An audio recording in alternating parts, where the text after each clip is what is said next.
Alright guys, another day and we are back for a bunch more transfer rumours going around the Championship. If you're not subscribed already, make sure to go ahead and hit that button. We'll be doing these videos all summer. As you've already seen over these last few days and weeks, we've already got an abundance of transfer rumours coming out, and that's going to continue over these next few weeks and months. Smash a like if you're going to enjoy, but without any further ado, let's jump in. So the obvious place to start out, and the big managerial news we've had in the Championship over these last 24 hours, is Michael Carrick leaving Middlesbrough. To be honest, I'm surprised that it's taken Borough this long to come to this decision. I was sort of the opinion over these last few days that because we've not really heard anything from Borough, I sort of thought that, they're probably sticking with Michael Carrick going into this new campaign, but it's taken them a few weeks to reach this decision, but they have parted company with him. And Borough fans, I'd love to get your perspective on this one in the comments down below. To be honest with you, I am a little bit torn. I totally get and do think that Carrick, especially in this season just gone by, did underachieve not to get Borough into the top six. Don't get me wrong, there were tangibles working against him. Obviously, Latte Lath going in January. Season upon season, really, Borough have had their sort of best player taken away from them in one way or another, but the quality in that Middlesbrough squad stacked up against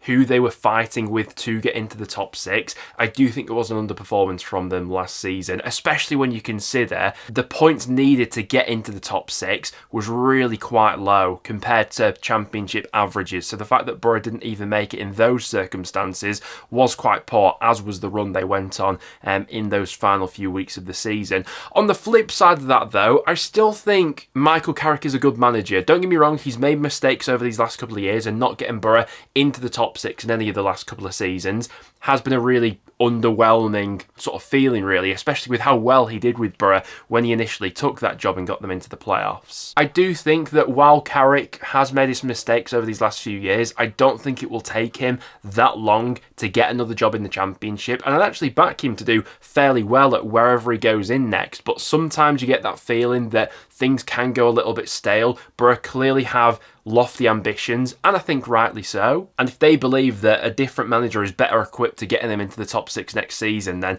they are always going to look to make that change. In terms of who comes in and replaces Carrick, as of recording, a lot of the familiar faces have been linked with that job. The likes of Steve Cooper, Rob Edwards, Danny Roll, who's been linked with every job under the sun so far this summer. Borough fans, who would be your preferred candidate? Let me know down below. In terms of the done deals, we've seen Liam Delap signing for Chelsea after his £30 million release clause was triggered. We knew that Delap would be leaving Ipswich one way or another. Obviously, there's been plenty of Premier League interest, but that move to Chelsea has now been confirmed. But enough of that talk. Now let's jump into some transfer rumours. I didn't think it would take all too long for a few Championship clubs to be sniffing around Emil Rees. Going off the latest reports, both Sheffield United and Coventry are interested in the former Preston forward, who is available on a free transfer this summer. Now, Sheffield United have been interested in Rees for quite some time. That's dating back quite a few windows. They've had a long-term interest in him, but Coventry, another side who are sniffing around at the moment. And to be honest, I understand why. He's 26 years old, available on a free. Don't get me wrong, has his weaknesses and can frustrate the hell out of you at times, but is someone who knows how to score goals in the Championship. In this last season just gone by, scored 12 goals for a Preston side who, generally speaking, weren't creating loads of chances for him. He was also in and out of that North End team as well, sort of rotating with Osmite, so wasn't necessarily a guaranteed starter every week either. He's a sort of streaky striker who can miss an absolute sitter one week and then the next week can turn around and score a couple of worldies. He is that sort of confidence patchy player, but capable of shooting off both feet. As a sort of backup option for Sheffield United and Coventry looking to push the forwards that are already at the club, yeah, I could see why Rees would be of interest to those. It's been reported that Wolves are willing to listen to offers for midfielder Tommy Doyle this summer after he's not really been able to establish himself as a regular starter for the Premier League side. Among those interested, you've got Sheffield United, Wrexham and Sunderland as well. You'd imagine Sunderland are probably the favourites to land his signature if they are serious about that transfer, with them obviously being in the Premier League. Now, it's interesting because the vast majority of players that Wrexham have been linked with so far have been, over the age of 30, but I I do think they will be trying to make a conscious effort to lower the average age of that squad this summer. While they will still bring in plenty of experience, I'm sure, players like Doyle would really complement some of those already at the club. In terms of Sheffield United and their interest, I mean, Blades fans already know all about Doyle. He was on loan there during their last promotion campaign from the Championship to the Premier League. Would be a really popular figure at Bramall Lane. It's been reported that he could be made available for as little as $3 million as well. We'll wait and see if that's truthful or not. But yeah, with Wolves open to offers, you'd imagine there'd be quite a bit of interest there. It looks like Brighton goalkeeper James Beadle is heading back out on loan to the Championship, not to Sheffield Wednesday this time, but to Birmingham instead. Now, Beadle's already got quite a bit of Championship experience. He's spent the last couple of years out on loan at Sheffield Wednesday. Last season, thought he was a little bit hit and miss, if I'm being honest with you, between the sticks for Sheffield Wednesday. Don't get me wrong, still a very young goalkeeper who's learning, and at his best can be a very competent shot stopper at this level. I've seen him have a very good game against my team, Preston North End, which I remember quite well. But statistically, he was one of the weaker goalkeepers in the Championship last season.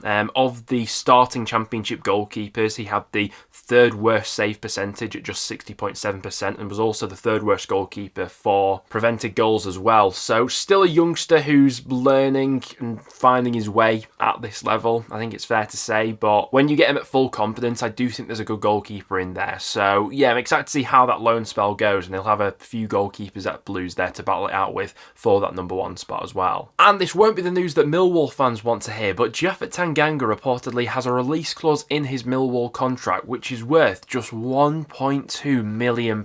It has been claimed that only Premier League clubs are able to trigger that deal, so anyone else in the Championship wouldn't be able to pick him up at that seriously discounted price, but potentially available for just 1.2 million. You'd imagine there'd be quite a bit of interest from a few sides in the Premier League, particularly those who have just been promoted from the Championship. Obviously, Tanganga been developing really well at the Den recently, won Millwall's Player of the Season, I believe, for this campaign just gone by. It is worth stressing that Millwall did pick him up on a free transfer, so anything they sold him for would, I suppose, be pure profit. But if we're strictly talking about a player's market value, 1.2 million is way below what Tanganga's currently worth. I think we can all agree. Speaking of Millwall, it's also been reported that Mihailo Ivanovic has been attracting interest from clubs in the Premier League as well, with Wolves said to be one of the sides who are sniffing around the Millwall forward. Now, I think interest was inevitable, really. He ended the season in red-hot form for Millwall. I think he scored 7 goals in his last 9 Championship appearances,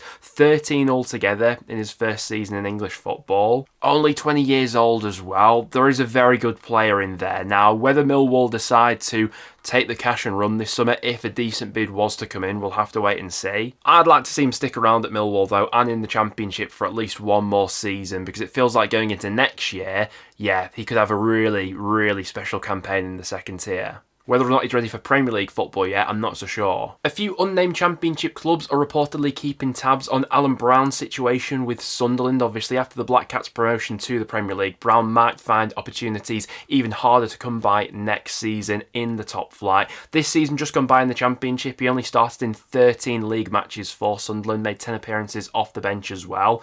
I think overall had a positive impact in that squad, but not quite to the degree that Brown was probably expecting when he first signed for Sunderland. I think he got an injury at a bit of a bad point, and then after that couldn't really get back into the team as an established starter. And with the players that Sunderland are currently being linked to and how they're looking to strengthen their midfield options, it could potentially push Brown even further down the pecking order. So could be made available for a potential loan this summer. A permanent sale can't completely be ruled out either. Really, that's going to be at the discretion of Sunderland and the players they're looking to sign, and where Brown currently fits into that. We probably won't get much movement on that over these next few weeks until Sunderland have got their ducks in order in terms of how they're going to be looking in the Premier League. But yeah, there's definitely going to be a few Championship clubs who are keeping tabs on his situation. I think Brown would do a good job for a number of sides going for the top 6 next season. It looks as if Swansea have won the race to sign Ricardo Santos on a free transfer after his contract with Bolton Bolton has expired. A few Championship clubs were sniffing around the 29-year-old, but going off the latest reports,